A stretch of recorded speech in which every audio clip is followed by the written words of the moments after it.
Good evening and welcome back to Race Talks Uncut, brought to you by Charles Jackson Media. I am Charles Jackson and I get to host some amazing conversations, facilitate some amazing conversations each week on this show.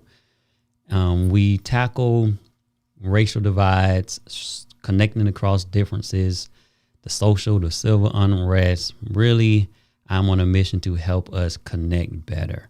I feel like belief drives behavior. And right now, what we believe about different races, ethnic groups, and even about ourselves is dictating and driving a lot of our behavior. Some of it damaging and debilitating. Yet there are some conversations and things that are taking place that are bringing us together, but we still have a long ways to go. And so each week I pass the mic to bold and courageous change champions that help us unpack culture, systemic racism, racial disparities, heritage, and more. We are all one race. You'll hear me continue to say that. We're all one race. And although we are different, those differences should not divide us. So I want you to come and join me for another courageous and necessary conversation. This week, we're having part two of a discussion that I started last week with someone who's become a good friend of mine. And I am excited to get this thing going again. We're talking about the impact that children in the foster care system, the impact that it has on their lives, kids in the foster care system. And we're going to continue a conversation that we started last week because, as I said in a promo video, not every child gets to grow up in a loving home. Not every child gets to wake up every day knowing that their parent, their guardian is going to be there. It may be a new face or they're on their way to someone else's house. And so we take those things for granted if we can't grow up in a home with loving and caring parents or guardians. And so just think about that child that every day has to really fight in, even though there may be people around them in an isolated environment because they've already felt abandoned by their parents or their loved ones, birth parents, regardless of the reason that they had to leave the home, they may be feeling abandoned. And those are some of the things that we talked about. And I asked my guest to recap. But tonight, I'm going to be sitting down again with Antonio Grate. He's a very dynamic speaker and educator, minister and husband, man of faith, father of 4. And he was a foster child himself. And now he's on a mission to help inspire and motivate and teach other kids in the foster care system and even those who are guardians of children in the foster care system. Grew up in the inner city, Chicago, streets and neighborhoods. He's seen the baddest of the baddest. He's seen his mother struggle with her own addiction, and those things through his own personal story. He has a dynamic, motivating message for children in the foster care and at youth kids, really. And his tagline is "Be Grateful," a message that is designed to bring hope, healing, and restoration, love, and victory. And so I want to go ahead and bring Antonio from backstage so that way we can get this conversation going again.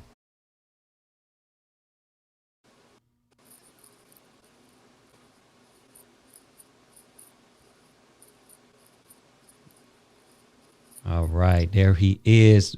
Antonio, what's up, man? Welcome back to Race Talks Uncut, brother. How you doing? Hey, Charles, man, happy to be back, man. Let's get into it, bro. I'm excited. Yeah. Man, how have you been since we last spoke? You're traveling right now, I think you just told me, so you've probably been That's right. somewhat busy, right?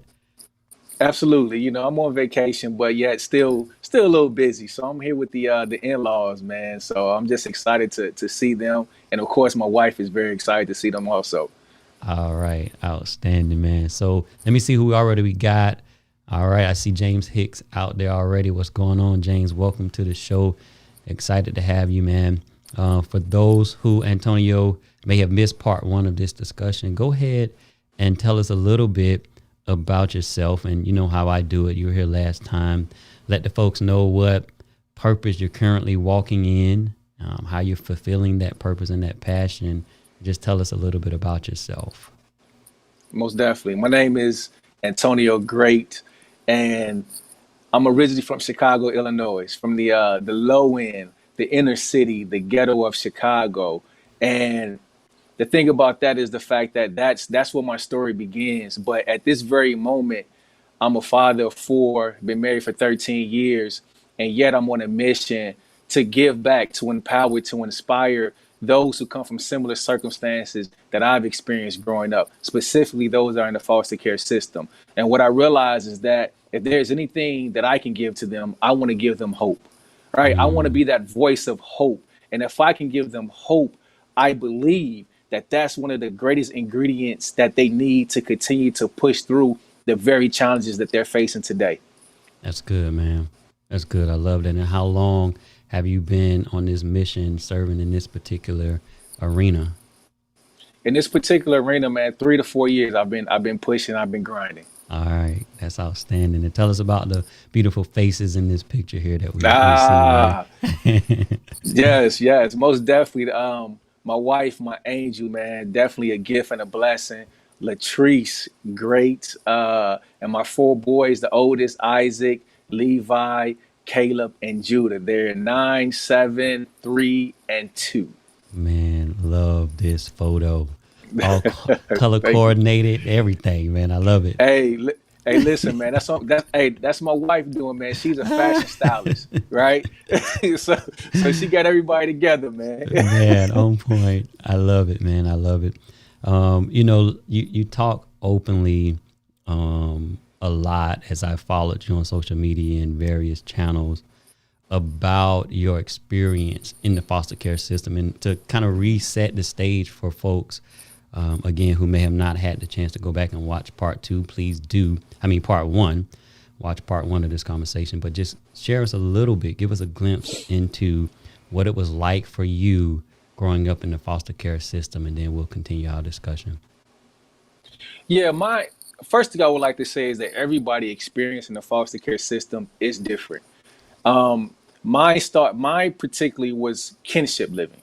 And Okay. basically kinship living is living with a family relative, and for me, it was my grandparents, my grandfather, my grandmother. Then at some points it was aunts, uncles, and then at some point it was kind of with brothers. And then at another point, I even stayed at a particular point in time with my coach, for a Mm, few months, different things of that nature. So the experience for me, I think I would want to just simply touch on the most challenging aspect of it. And the most challenging aspect of it for me was the internal feelings that I felt not being with the family that I knew. mm, And those feelings were like abandonment, were like rejection, and various things of that nature. And just trying to decipher those feelings was a challenge for me for many, many years. yeah. Wow. How? So I'm imagining the thoughts, because if you're in that situation, what are some of the things that you would say to yourself, that, and I'm talking the negative things, right? Because we get to the triumph part, but you were in a place where you were feeling abandoned. I heard you say that word. So you Absolutely. had to be telling yourself some negative things. And what were those things? Because I want us to be able to help lay the foundation for those who may be watching and either in the foster care system or adopted or going through similar struggles, right? So they can identify, know that they're not alone. Absolutely.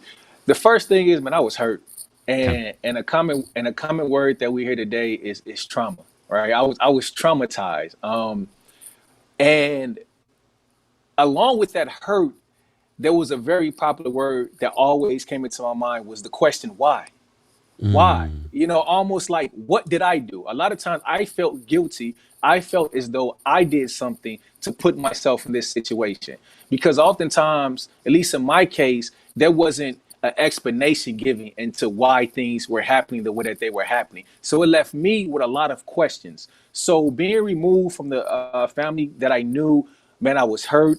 I was asking questions. I felt lost. I was uncomfortable. I was in a new environment, and then trying to adjust and being around new people that you really didn't know was definitely uncomfortable. A lot of nights, man, I just cried because I was lost, and I just had so many questions.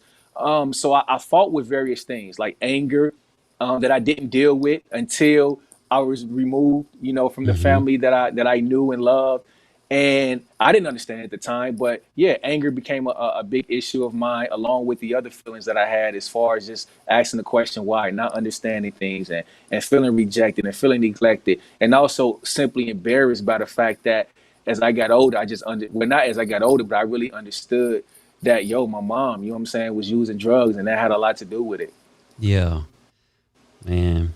I know that family support and being around people we are familiar with. Can you speak to that? How what that does for a child? Because there probably was cases where you were around family and people that you knew. What did that do for your mindset? How did that make you feel when you had glimpses of being accepted and being with family and having a familiarity? And then what did that do for you? Because Yeah, that's a great question, because I'll start like this. Going into a new home, everything is new. okay, And the time period to adjust varies for everyone, right? So if I think about how I felt when I first went to live with my aunts and my uncles, for example, I was extremely uncomfortable. Everybody was new, right? But if you fast forward maybe 2 years later, then all of a sudden I became even more comfortable with the family. And the thing about that is that one key word I would like to use is acceptance. You begin to feel more accepted. You begin to feel like you belong, mm, and that in some ways that you're meant to be there. But nevertheless, because of time, there's a level of familiarity, and then there's a level of acceptance, and there's a level that you feel like you belong. And all those are key ingredients that I believe all foster kids want to feel and want to experience. yeah, that's so huge, man. I think we all, as human beings, have that desire. One thing we all have in common is the desire to feel like we belong. And to Absolutely. me, belonging means being accepted, acknowledged, and affirmed. And we all want that. And I think sometimes kids who go through foster care system, they lack that, right? That sense of actually really belonging. Yeah, you putting a roof over my head, you're taking care of me, but I still don't feel like I belong here, especially if they have their own kids, which we'll get into Absolutely. later on. If I'm the foster care and there's already their biological kids in the house, and now I'm trying to share space and things of that nature. So that sense of belonging, I want you to talk to real quick, because when I was doing the research and getting ready to talk with you, I read about the disparities in the African American community or the Black community in terms of how we are pushed through the foster care system. And I shared a stat like 50% of Black children will have some type of interaction with social services. Whether they came to the house once because it was a domestic dispute, they were called because there was an injury or healthcare, a doctor call, whoever. Like 50%. That doesn't mean that they will be removed, but they are either interviewed or they have some interaction and encounter with social services. Do you feel like there is a disparity, and if so, why? Truthfully, I do feel like there's an disparity. Can you hear me? We Yes, good? sir. Yes, sir. Okay, awesome. I really do. Because when you look at the overall numbers of the population in the United States, you realize that for youth 18 and under, for whites, it's about 50%, right? Okay. But when you look at the numbers of those that are in the foster care system, it's lower than 50%. And then when you look at African Americans, once again, youth 18 and under, and you look at the numbers, it's like 14% of the population in the United States. But when you look at the numbers in foster care, it's around 22, 24, Mm, 25, okay. something around those, something like that, right? So you're telling me that our numbers within the overall population, United States of America, are like this, but then when you look at the numbers in the foster care system, they're much larger. So the thing I'm asking is why? How is that? All right. So I'm gonna share this story. Yeah. Okay. I'm gonna share this story. I was just watching a movie the other day, and it spoke volumes to me. It was a young man who was incarcerated, and he finally was released. And when he was released, he went back to the same environment that actually got him in the situation that he was in. Okay. He had nowhere else to go. So he went back there. But what made this young man unique is the fact that he didn't want to do the things that got him into trouble in the first place, right? Okay. And his motivation behind that was the fact that he had a son. And he said, man, listen, I'm going to do whatever it takes to do what's right. And as you follow this movie, he's trying to get a job. He has a parole officer. He's trying to get a job. But he encounters some challenges. He encounters the fact that he needs a driver's license in order to get this job. But when he goes to get the driver's license, the individual behind the counter says, in order for you to get this driver's license, you have to pay back child support.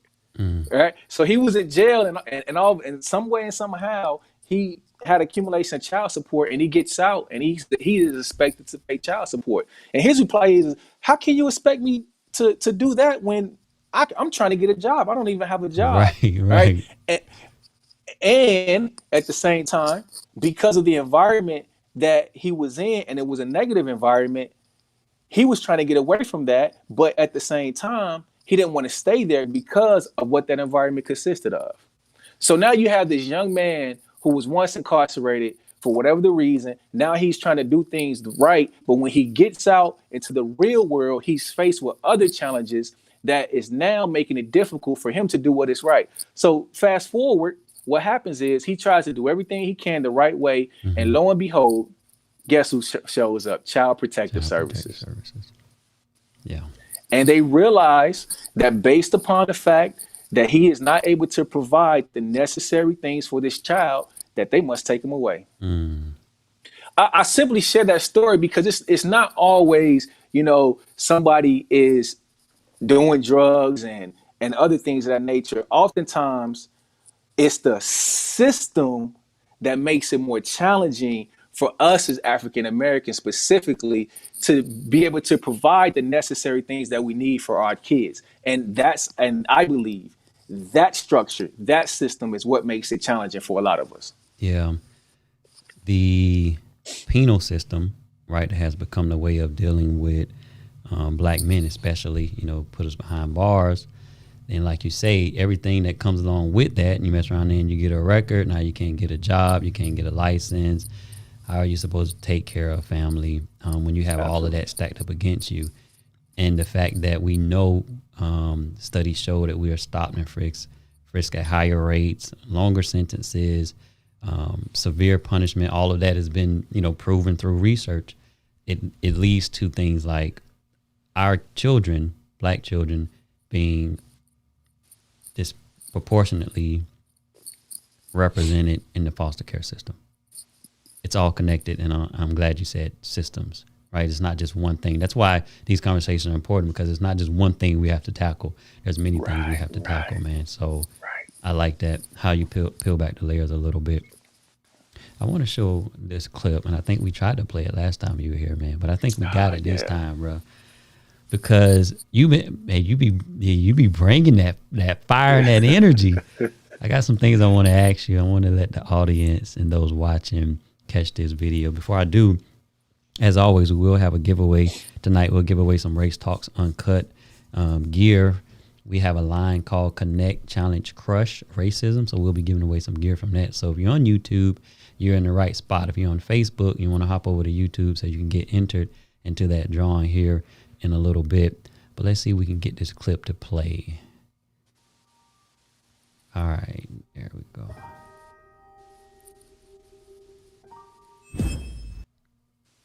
I believe that you guys have faced some challenges.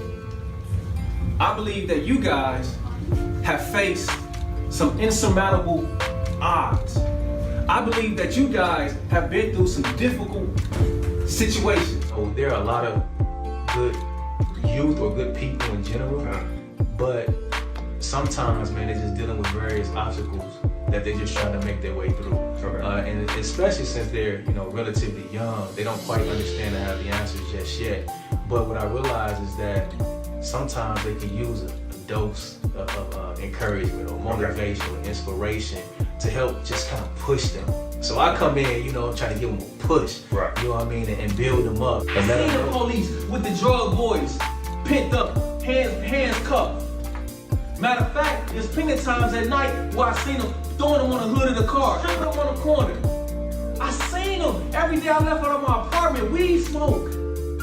I mean, stashing drugs behind mailboxes. Like, this is what I see. Every day my environment was showing me what I should be.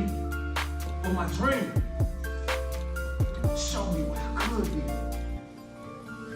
My dream showed me what I could be. My dream took me to a place much further than that place that I was in physically every single day. Why am I telling you this? I'm telling you this because if you got a dream, baby, dream big.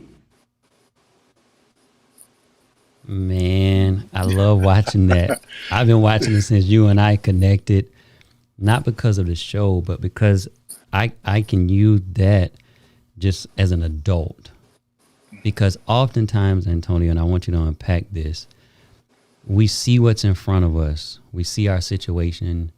Maybe it hasn't changed for a while. Maybe it's we come up, you know, in poverty. Maybe we come up in the foster care system. Maybe we've come from an abusive parent home or an abusive relationship. Maybe there's been struggle after struggle. And sometimes we can't see the hope. We can't dream. We can't see past our current situation. But you said something in that video. You said that your environment showed you what you should be. The drugs, the guns, the arrest, the house, the abandonment, falling into the criminal justice yourself. That's what everything about your life, it seemed to point to that. But then these dreams that you speak about showed you what you could become. How in the world were you able to do that? Wow, how in the world was I able to do that? Honestly, it was a process. It's not something that simply just happened just like that. All right. Okay. One thing that I did in that environment, I began to identify things that I just simply didn't want. All right. That's why I started. I started to identify things that I didn't want, things that I didn't like, because what was evident to me in my environment was the fact that people were going to jail. That was evident. And I thought about it. Man, I don't want to go to jail. I mean, I don't want anybody telling me what to do and when to do it and different things of that nature. I didn't want to do that. I had a cousin that was in and out of jail that I lived with. I saw that individuals were doing illegal activities and different things of that nature. And I saw what it was getting them, and gangs and different things of that nature. So what I did, many days, I looked at my environment and I analyzed it, and I saw that the actions of these individuals were producing these results. And I began to form in my mind and make my own decisions that I didn't want to do that. But then it came down to how bad I didn't want it, right? How bad I didn't want to do that in order to do something different. And that's when the rubber meets the road right there. That's when you really have to hunker down and stay true to your values and your belief each and every day. Because guess what? Many days I was alone. In the hood, in the ghetto, if you know anything about it, man, many people are clicked up. Many people are running with crews, right? Many people have other people that they're constantly with. And because I was simply trying to do something different, many days I was by myself. And it's lonely by yourself. But I was willing to be alone if that was going to help me beat the odds. You feel what I'm saying? Yeah. So within myself, I had to be committed. Within myself, I had to be faithful. Within myself, I had to be sincere in regards to what I didn't want, but also in regards to what I did want. I had to say no in a lot of challenging situations. You know what I'm saying? I had to be alone when other kids seem to be out having fun, but I had to make these decisions because I felt like these were the safest decisions for me to achieve a better today and a better tomorrow for myself. Yeah. Wow, man. Yeah, I mean, what drove you at one point was everything that you didn't want to become. Absolutely. Everything you didn't want to become. Absolutely. What type of, were there books? What would you turn to during those times? And so you're in those kind of alone spaces. Like, what was your thing? Was it books? Was it TV? Did you draw? Did you write? Did you play basketball? What was your outlet Or Man, was it there? was it was a combination of things. Okay. For example, when I was alone at times, it was music. Now we all Okay. know at the time I didn't understand it, but we all know how music can cater to our emotions, Yeah. right? Yeah. So music was one thing that I turned to, but also too, I looked forward to going to school. Like I looked forward to going to school. School was a way for me to escape a lot of the things that I was dealing with every day. Mm, School was almost like a safe haven for me. So I looked forward to going to school. That helped tremendously. And then, of course, as you get older, you gravitate to other things. So with sports, and then eventually I started drawing, and that was huge for me. I didn't like it initially, but I gave it a try, and that really helped me tremendously with my anger and helped me manage my anger and different things of that nature. Because to be truthful, the way I used to handle my anger, I used to punch walls and stuff like that. And then I got tired of losing, right? I got tired of the bloody wow. knuckles and Yeah. everything, and I had to try to figure something else out. So I tried a lot of different things. But music, I would say, was pretty big. Music was pretty big to the point to where eventually I started rapping. You know what I'm saying? I Okay. got into hip hop, you know what I mean? B-boy, little break dance and different things of that nature, started Okay. rapping, So you writing and your that own was raps? yeah, exactly. So that was something that was cool because in my own unique way, I kind of had another family. Okay. The gangs had their family, but us b boys, those are in the hip hop, had our own family too. Yeah. Man, I love that. Music, writing, the arts, expressing yourself, sort of redirecting the anger and frustration, especially Abs- when you don't understand it. At least getting it out. So it's like essentially journaling. All right. So that exactly. that brings up something that I want to talk about. We're gonna go and we're gonna hear a word from our sponsor, and then we're gonna come back and we're gonna dive right into that topic that you just opened the door for. But first, let's hear a quick word from our sponsors. Hello everybody, my name is JP Hatek. I am the founder of Content Creators University, and we are proud to be sponsoring Race Talks Uncut with Charles Jackson.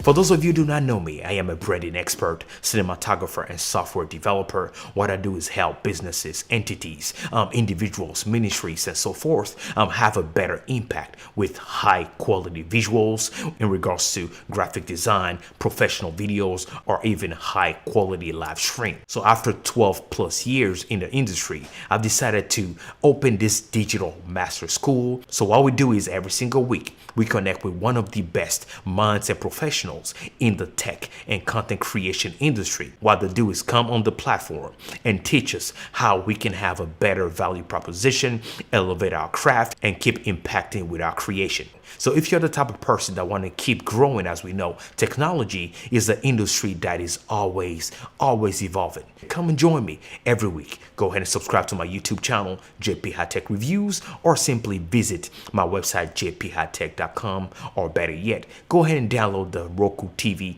or Fire TV application. Simply look for JP High Tech or visit the contentcreatorsuniversity.com for more. I am excited to connect with you and see you there. Bye-bye.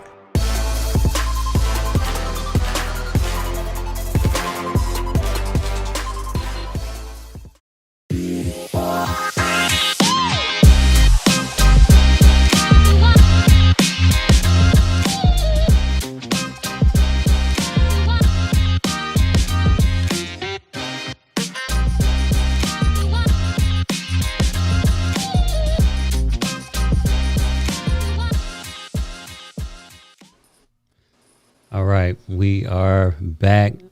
Always truly thankful for our sponsors. This time around, Content Creators University, an amazing platform. If you're in the media space, whatever that means, you're creating content online, whether it's a blog, through media, live streaming, we are proud to partner with them and have them be one of our sponsors. And they do some amazing work. I mean, they have done amazing work for us. They are part of our team that helps bring Race Talks Uncut and produce this show.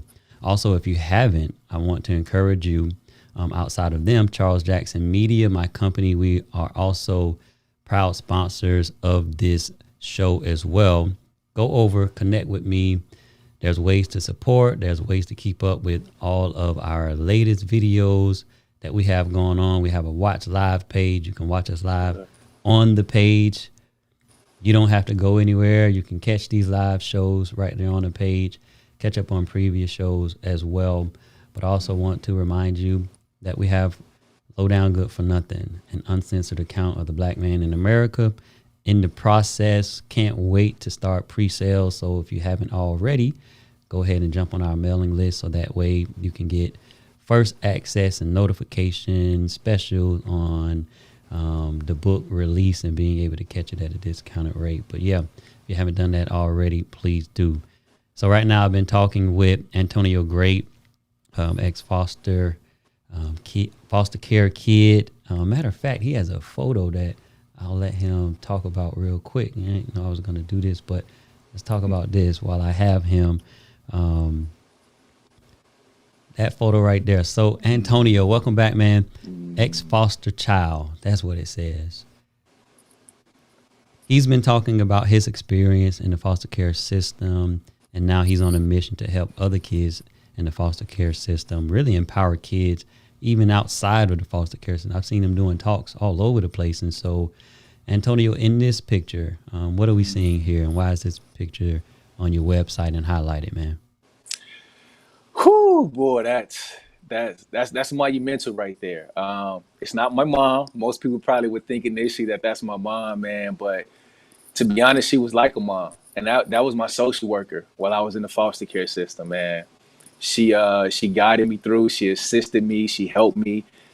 She was great. She was amazing. And I want to say it was last year that I had an opportunity to link up with her after all these years, man, and spend some time with her. She was able to spend some time around my kids and my wife and things of that nature. And wow, man, it was beautiful. It was beautiful, man.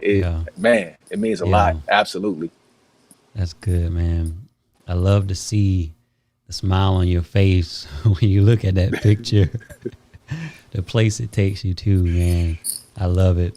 I also want to take a moment to thank all of those who have been in the chat already.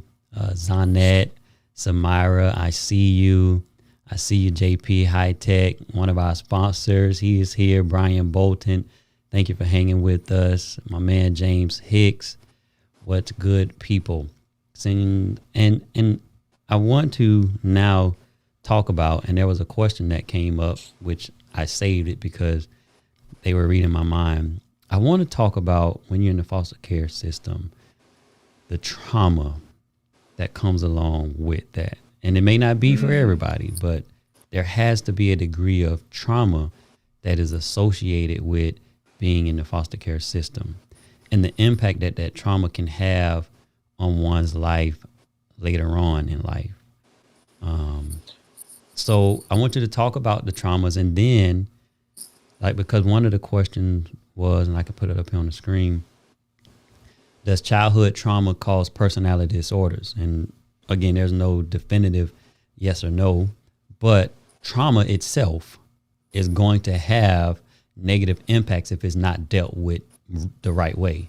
So let's talk about specifically in your case, some of the trauma that you think is associated with being or going through the foster care system, and then the tools and tips and the talks that you give to youth to help them cope with that trauma.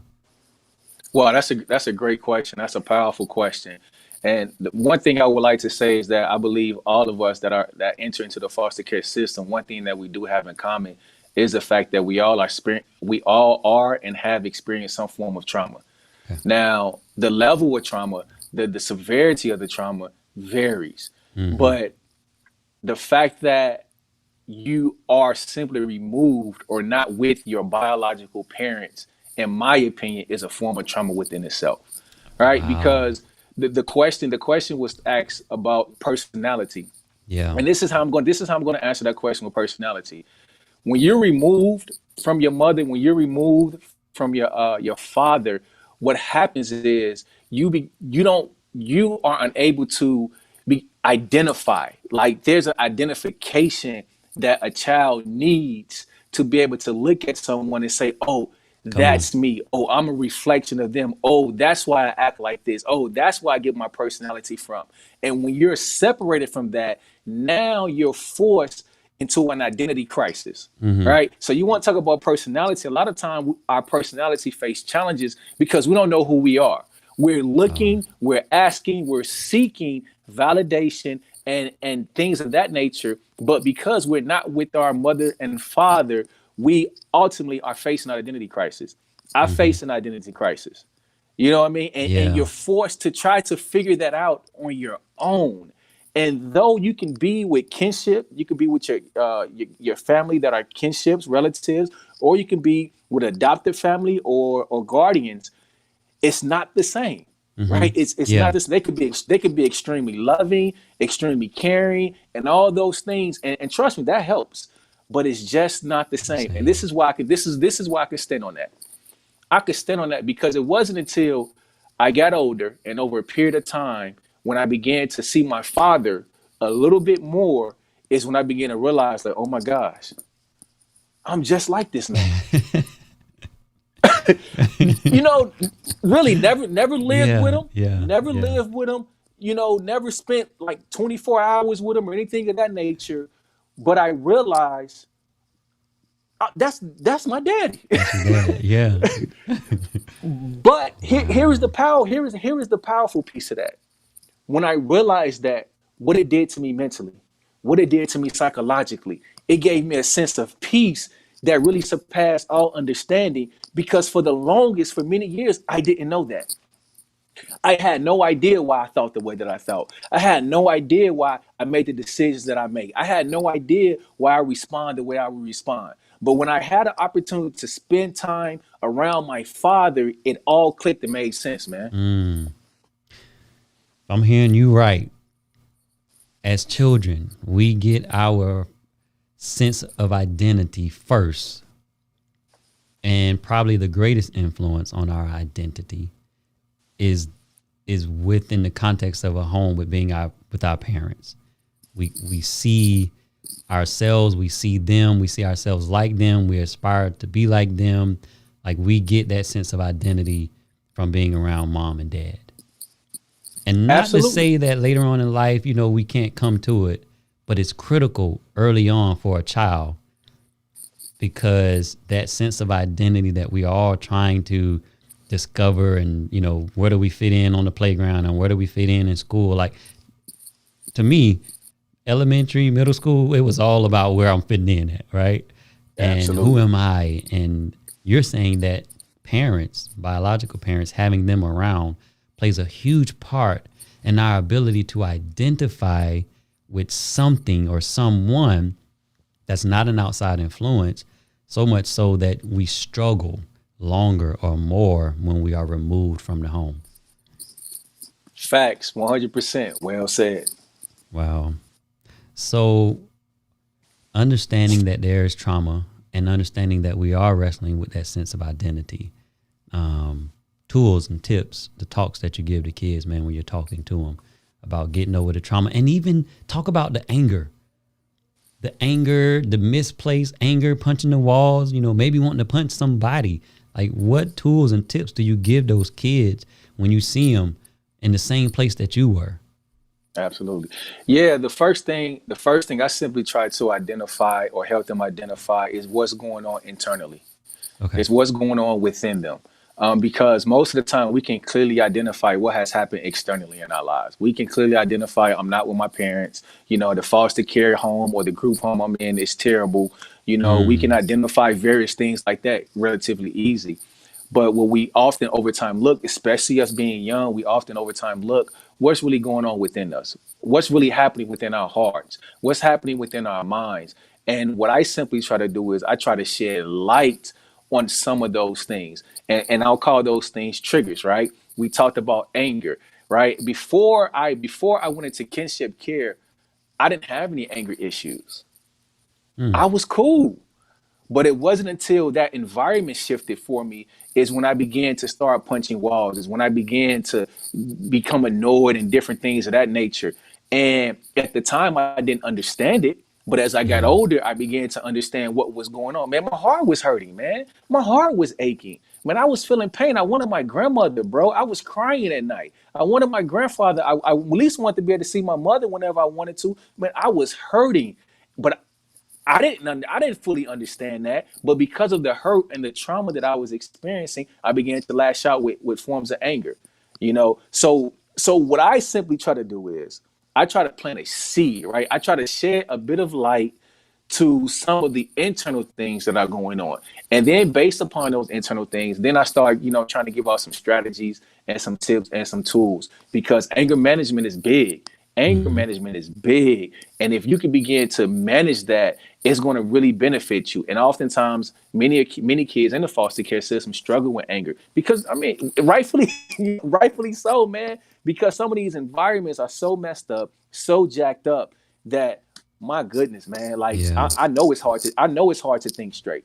I know it's hard to just even have a good moment. What do you do when it's hard to have a good moment? What do you do when you can go into a room, close the door, but yet the pressure is still there? Like, what do you do when you want to run, but there's nowhere to run? And that's how you got to experience life pretty much every day. Like, that's a heavy burden to bear for anybody. Man. Woo. Just imagine, right? Already feeling unloved because you are not with your parents for whatever reason, right? So now you feel like you've gotten put in a position where it's just unfair. So now you start looking at life isn't fair. You're having that thought. No one really loves me. No one really cares. So now you're having those thoughts. And then eventually that has to come out. And when it does come out in the form of, say, anger and aggression, we need to be mindful as guardians and caretakers and teachers and maybe even neighbors or extended family who do have access to the child to understand that the anger and the aggression and the disrespectfulness is just the tip of the iceberg. We need to see what's going on underneath that's causing it, that's triggering it, right? And we need to lean into that. But we have to really step back and humble ourselves in order to do that and not be so quick to go and try and chastise, right? Chastise and discipline without listening and getting an understanding of what's going on in the heart of the child. And I think sometimes we dismiss everything as just bad behavior. And excuse me for going on a little tangent here and being tangential. We dismiss everything as just bad behavior sometimes, even in kids who are not in the foster care system. We don't stop to, like you just said, man, it really gripped me. The pressure going into the room and not being able to escape the negative thoughts and not being able to escape the feelings of abandonment and not being able to escape the feelings of inadequate and not knowing what to do with the frustration. And what do I do when I implode? Then you come down on me for that behavior all the while. I just need some help. I just need some help. Man. So that's it. You have a book. This is where we can transition to talk about your book. Let me throw some of these comments up here real quick, man. Yes, sir. Zana says, yes, so good. That's powerful. Major Tone Music says, yes, that's powerful. Jermaine Freeman said, absolutely. We as parents have to listen first and then deal with the situation from there. We got to listen even to our children. We got to listen even to our children. Absolutely. That's not the one.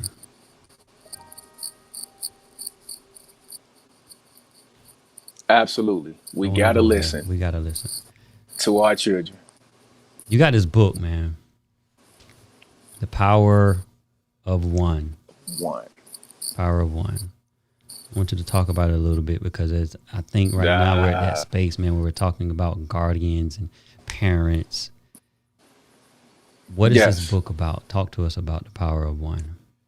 The Power of One, man. This book is about me sharing more of my intimate thoughts, into my intimate feelings of my life, but also intertwining tips, tools, strategies for guardians. Right. Okay. So I'm taking my experience, and in each chapter, I'm sharing a bit about me, but I'm also giving something for the guardians to hold on to. Mm-hmm. Now, this is a little bit different than I initially wanted to do for my first book, right? I wanted to talk about childhood trauma. Like I wanted that to be my first book, but I had to rethink things because, man, I'm big on family. Mm. I'm big on family. And as a guardian, when you're opening up your home to a foster child, they are officially now family. I don't care if they stay with you 2 days, 2 years. I don't care how long they stay with you. You are officially now family. And my heart's desire is to see families bridge the gap to bring more success and connection instead of division and failure within the household. Yeah, man. And so the tag is how guardians can transition the foster child into their new home, right? That's it. Successfully. Yeah. I think what gets me is, so all right, but first before I say this, what are just one or two like tips, practical tips that a guardian needs to know? What do they need to do? Give us one or two. Okay. I'll talk about. I got a chapter in there called "Words of Mass Destruction," Okay. and in this chapter, man, we talking about being for the guardian has to be very sensitive to the words that they Mm, use within their home. come on, I like that. And the reason being is because the child that is now entering into your home has already experienced some things. Yeah. And the guardian must be intentional on trying to understand by sitting down with the child, asking the child questions. What are some things? What are things that you absolutely don't like? Or what are things that you absolutely don't want to hear? Let's write those words down, right? Let's write Oh those words wow. down. Let's post them up. Let's post them up on the wall, on the refrigerator. As a matter of fact, everybody that's in this household, we're all going to sit down and be made aware of these words because we are going to work on not using these words. Man. Because these words, what are these words? These words are ultimately triggers. Right. These words are ultimately triggers. But So good. most people, excuse me, I'm not going to say most people, but we oftentimes can overlook that because this is our home. The guardian is saying, this is my home. This is how I do things. This is what I do. Right. And I'm not going to change it. But what I'm saying is, yeah, it's your home, but let's take into consideration the foster child that now enter into your home and let's make them priority. Yeah. All right, let's make them priority. Let's make them priority by trying to identify these toxic words, but not just that. Let's make it a priority with what we watch Mm. on TV, with what type of music we play, and all those different type of things, because we're trying to create an environment. We're Wow. trying to create an environment of success. That's good, man. I like that. That's enough right there. Now they're gonna have to get the book for rest. I know that they're gonna have to get the book for the rest. They're gonna have to go to your site and they're gonna have to get on the mailing list. So that way when it's available, you go to antoniograte.com, you can get the rest of those tips. That's really good. Yeah, I like even again, without having foster children in the home, that's a good exercise and activity because I think we all kind of have triggers or certain things that just make us feel a certain way. And that's a good exercise to implement in any home, I think, or any environment where you're trying to create love and trust and connection, right? Would you agree? After, oh, 100%, 100%. Listen, and that's the thing too. I believe this book can benefit not just guardians, but anybody that's a parent. Um, but nevertheless, I want to add something to that, man. I'm gonna try to make this story real quick. Wait, I Go got time? ahead. Do I got Yeah, time? you got time, man. Okay, real quick, man. My 2 year, my wife and I, my 2 year has kind of relatively long hair to the point where we was able to put it into a ponytail. Okay. One day we decided to put it into the ponytail, right? And me and my wife, we liked it. We said, "Oh man, that looks good." But over a period of time throughout the day, we noticed that my oldest son didn't really care for it. He didn't verbally say it, but it was like his body language, his facial expressions really showed that he really didn't care for it. And we let it go on. But then after a while, as the day continued, I stopped and I said, at during dinner, we would sit down as a family for dinner. And I Mm-hmm. said, what's bothering you? And I helped him, kind of express it. I said, is it your brother's hair? And he said, yes. And, Wow. he was like, I was like, why? And he said, because he felt like his brother looked like a girl with his hair in a ponytail. Right. And Mm-hmm. us as parents, first of all, we want to say, it's okay. This is your brother. He's not a girl, different things of that nature. Right. But being very sensitive to that moment, Wow. I pulled my wife to the side and I told her, I said, what we're going to do is we're going to acknowledge his emotions Mm-hmm. and confirm that his emotions were correct. Like, just simply Yeah. acknowledge, say, you know what? We understand what you felt and we agree with what you felt. And what we're going to do from here on out, we'll never put his hair in a ponytail again. Mm-hmm. Wow. And we're going to tell that to my son. Right. Now, we could have handled that a whole different way. We could have just went on about it and Right. forgot about Right. it. But when you look at the bigger picture, I believe that moment will allow him to feel freely to continue to express himself going forward. Because that's what we Yeah. want. That's We what don't you want him to want. become closed. We don't want him to become closed off and begin to push us away. We want him to be able to express the things that he's feeling. And oftentimes, kids in the foster care system go into these new homes and they don't feel like they can really do that. What happens when a child can feel free to really express themselves and not really have to worry about the consequences or the Right. repercussions, but they can come as they are and open themselves up and just cry if they got to. I mean, Yeah. that within itself is just, oh man, it's liberating. Wow. Because you opened up the door. It was a teaching moment, but it was also a moment to let him know that his thoughts matter, his opinion matters. Even if you had to redirect, the thoughts or opinions, but you let him know that he can express himself openly. He won't be reprimanded by expressing his honest feelings. I think that's huge. Because sometimes, especially probably in the foster care system, everything is borrowed. It's not mine. I'm limited to what I can do and say because this is somebody else's house. This is just a temporary spot. I'm not really a part of the family. That whole thing, but to be able to sit down and say, no, your opinion matters in this family, even in the situation of your brother's hair. Your opinion matters. I think that's what you were saying, which That's yeah, that's good, man. I love that. I want to go back. I know I keep going to your site. You're probably like, man, I ain't had my site dissected like this in so long. I want to go back to this beautiful, beautiful, beautiful picture of you and your family. Because this is where you are now. And we've heard some of your story. How did you get to the point, right, after everything you've gone through, that you can trust and love freely and openly and, invite people into those dark, deepest, sacred places of your heart and your thoughts and your emotions, starting with your wife and then now with children? And how do you not be closed up? Like, how did you get to this? Because I look at this and I'm like, this is beautiful. Like, what was it that allowed you? And yes, Zani took the words out of my mouth.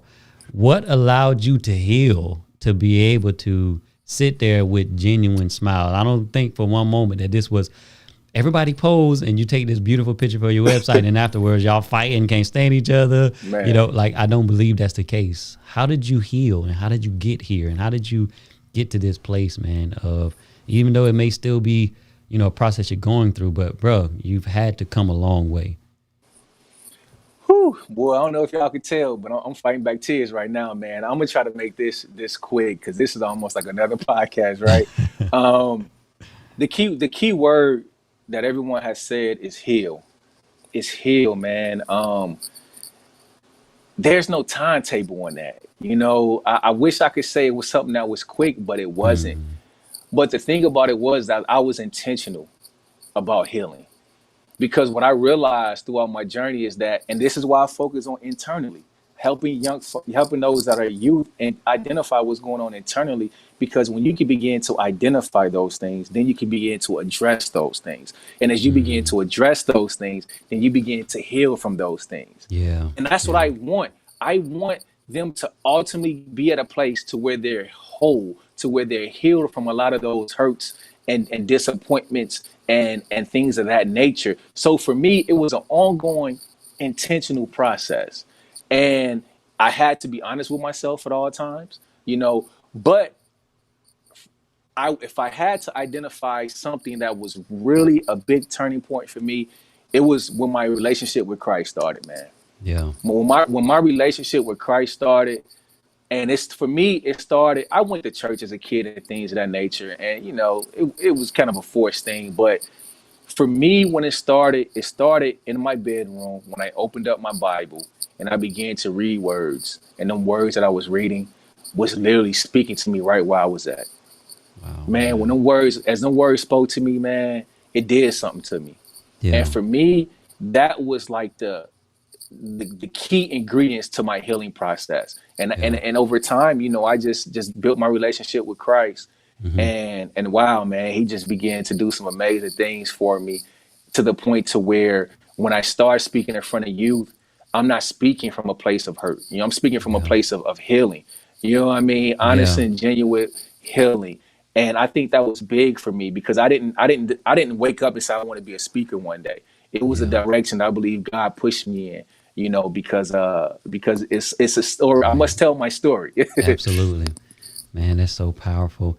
I think about you and I think about your situation, man, and I look at you, what you went through and how you came out.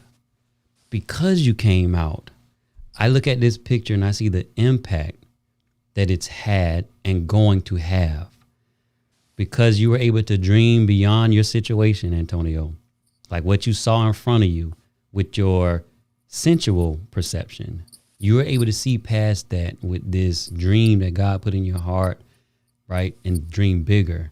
You have a beautiful wife who now has the covering of a husband, right? Somebody that she can do life with and be her protector, her provider, and her priest. You have these 4 young men who get to see an example of a loving, caring father who, with determination and perseverance, overcame insurmountable odds, tells his story, shares it with other young men and empower them and equip them. And then you plant those seeds in them. And then these 4 young men go on to do even greater things and raise their family and impart that into their children. And then generation after generation, you have these strong men, these great men, great Grate, who are going to be world changers, simply because in those moments of isolation, when you say you were by yourself and you fought against going out and getting in the streets and getting into drugs and allowing the anger to get you to a place where you ended up in the prison system and all of that stuff, man. When I see this picture, I see triumph, not just right now, but for generations to come. And then when I watch your videos of you speaking to youth, and I think about those individuals that's in a crowd that will look back on that moment and remember something you said, and then their life is forever changed. And you're just one person, man, but all the lives that you are impacting, which is why I think what you do is so great and phenomenal, because the odds were stacked against you and you didn't let that stop you. And so for all those who are watching and listening and, children out there, like Antonio said, it's not about how you start. It's not about the hand that you were dealt. It's about you having the determination to see something better for yourself. That's what he said. See something better for yourself. And so for you, man, I just want to give you the flowers, give you the kudos that are due to you. And in this last moment, I want you to share with folks, any final thoughts that you have while we go ahead and have everybody else prepare for our giveaway. Drop Race Talks, #Race Talks Uncut in the chat so you can be entered into the giveaway. And I'm going to let Antonio share his final thoughts with you all.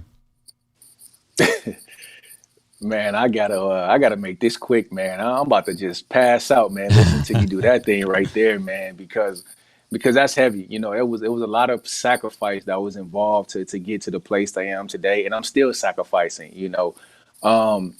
But the thing that I would like to say is that there's a chapter in my book, and it's also my tagline: "Be grateful."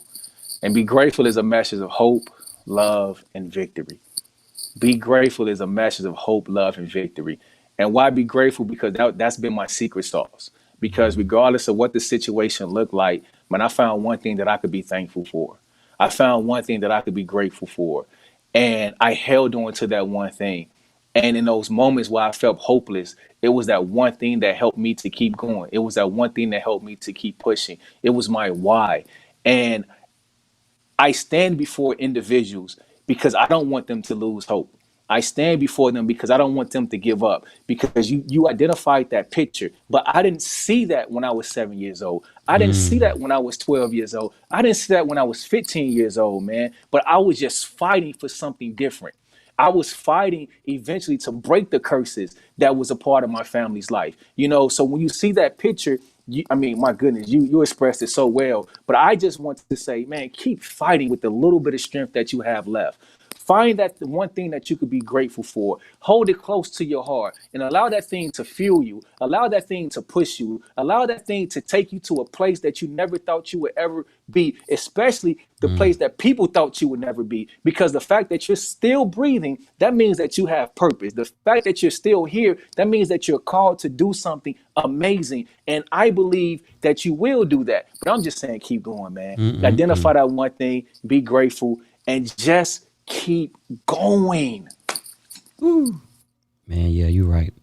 We could have a part 3, so we better give away some merchandise. I hope y'all got that. Lisa said yes. Hold on to that one thing. # be grateful. That's it right there. So, wow. Let's see who our winner is tonight for our giveaway. We got some merchandise to give away.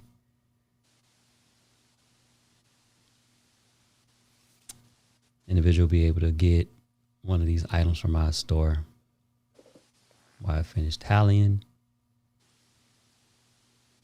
Okay, we have a winner. Samira Andrews, probably. Samira, congratulations. You are a winner tonight. You will be contacted, and we will let you know how that you can redeem your gift from our store. Our new line, Connect, Challenge, Crush Racism. It has some amazing things in this line. And so congratulations to Samara, man. I'm still trying to get over what you just said, man. Hold on to that one thing. The last thing, brother, you in your platform and what you're doing, I already showed your site 1,000,000 times. That's how we can connect with you.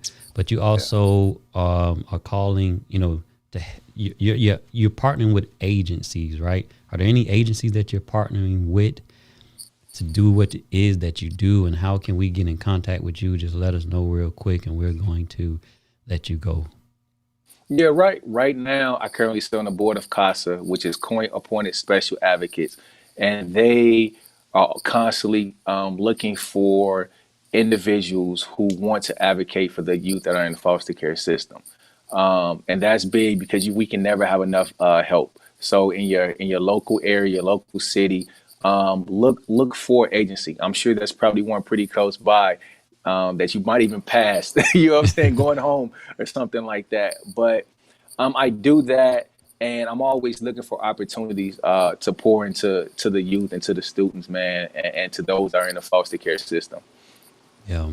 And say the name of the agency one more time. CASA. CASA. CASA. CASA. CASA.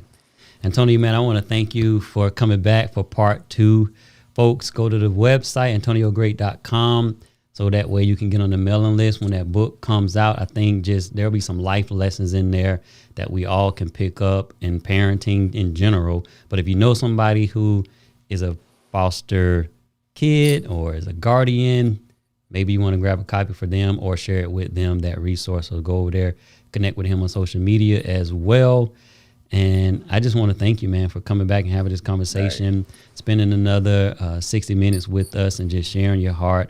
Phenomenal work that you are doing. If there's any way that we can support you here at Charles Jackson Media, please don't hesitate. Let my team and I know, so that way we can connect and do some work together, man. I'll definitely be checking out CASA to see if that's something that, again, maybe I need to get involved in that area because I love to empower the youth, especially young men. And so, yeah, man.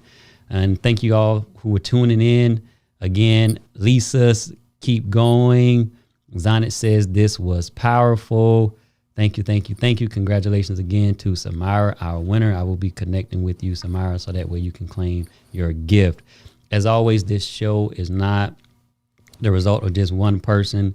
So I'm going to roll our credits. We'll give credit where credit is due. Shout out to all those who helped bring Race Talks to life in this broadcast.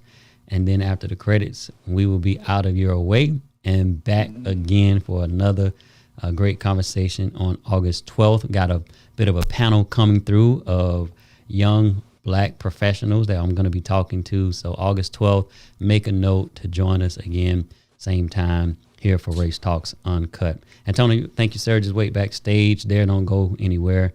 I want to say goodbye to you after I let everyone go. All right. All right. Thank Appreciate you, it. Love you, man. Yes, sir. Love you too, brother.